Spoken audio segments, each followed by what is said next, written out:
You know the economy is getting bad when your great-grandpa needs to work at the grocery store. Today, I read an article on Yahoo Finance put out by the Miami Herald and written by Lauren Peace, titled, "Why is Grandpa Stocking Shelves at Publix? How the Cost of Living Has Changed Florida." The author of this article discussed a 77-year-old Vietnam veteran and great-grandfather who gets up at 5 a.m. so he can get to the grocery store in time for his shift.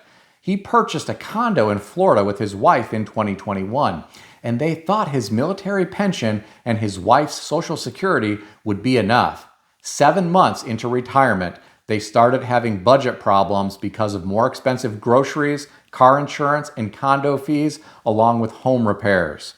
He had to go back to work. Well, my friends, I thank this veteran for his service. I am so glad he got to come home from Vietnam. There were a lot of military people lost in that war. My uncle returned from Vietnam, but he eventually passed away from cancer because of exposure to Agent Orange. I am glad this man is alive and healthy so that he can support his wife by working at a local grocery store. I do feel bad that he had to leave retirement and go back to work. I admire his work ethic, though. At any age, it is not fun getting up at 5 a.m. to go to work, especially if it is at a job that you don't like. A lot of people work a job because they need the money. They don't work the job for some type of fulfillment. Getting back to the article, the author said, walk into any store and you'll see older adults working the cash register at Walmart, sweeping the floor at Target, manning the paint counter at Lowe's. The number of seniors in the American workforce is growing at a rate greater than all other age groups combined. By 2030, a U.S. Bureau of Labor Statistics report projects that nearly 12% of people ages 75 and older will be working, more than doubling the rate in 2000. Ladies and gentlemen, please take note of what I just said. The BLS is projecting the number of people 75 and older working will double by 2030 when compared to the year 2000. I have no doubt some of these people are working because they want to stay physically and mentally active. I know a guy who worked until he was 86 for those reasons. He loved what he was doing and he didn't want to quit. With that said, there are people who are 75 and older who are working because they have to. They just can't survive on Social Security and the small amount of retirement savings that they have. There are people here in America with no retirement savings, and they can't survive without some other source of income. What in the world are people going to do then? Will they move in with friends or family members? Will we see more people living on the sidewalks in some cities? I truly worry about what the future is going to look like here in America. It's not like young people who are struggling financially right now and living paycheck to paycheck are going to be able to pile more money into retirement so this doesn't happen to them someday. It's just not going to be possible for a lot of Americans. The people in power in this country must know how bad things could get down the road. Are they just ignoring it because it's too big of a problem to worry about? Are they ignoring it because they hope it will just get better? Are they ignoring it because it's not going to happen to them, so it just doesn't hit home? It frustrates me that such a big problem exists and no one is doing anything meaningful about it. Note I said meaningful. Now, some of you might say the Secure 2.0 Act will fix all of this. Well, I seriously doubt it. I'm not saying there aren't some good things about the Secure 2.0 Act.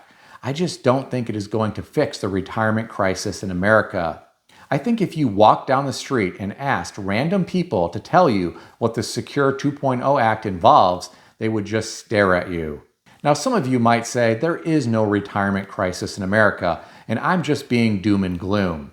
Well, the author of this article said nearly 80% of Americans believe there is a retirement crisis, according to a report released this year by the National Institute on Retirement Security. Apparently, more than half of people fear they won't be financially secure when they retire if that day ever comes. I think that last statement is really telling. If that day ever comes, could imply that some people may die while still working into old age. I think that may be the reality for some people here in America, and it is truly tragic.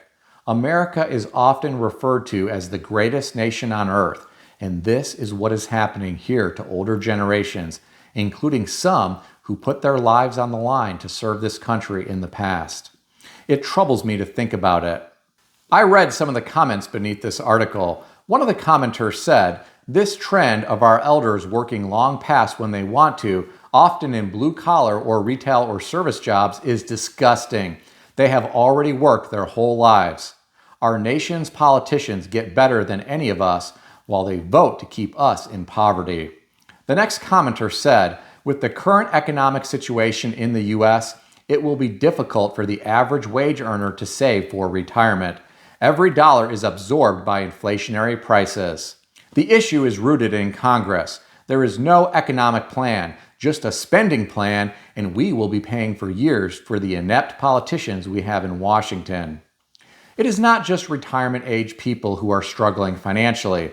I read an article today on Yahoo Finance put out by MoneyWise and written by Bethan Morecraft titled, "Frustrated Driver Slams Geico for 56% Rate Hike After She Failed to Read the Fine Print on Her Policy."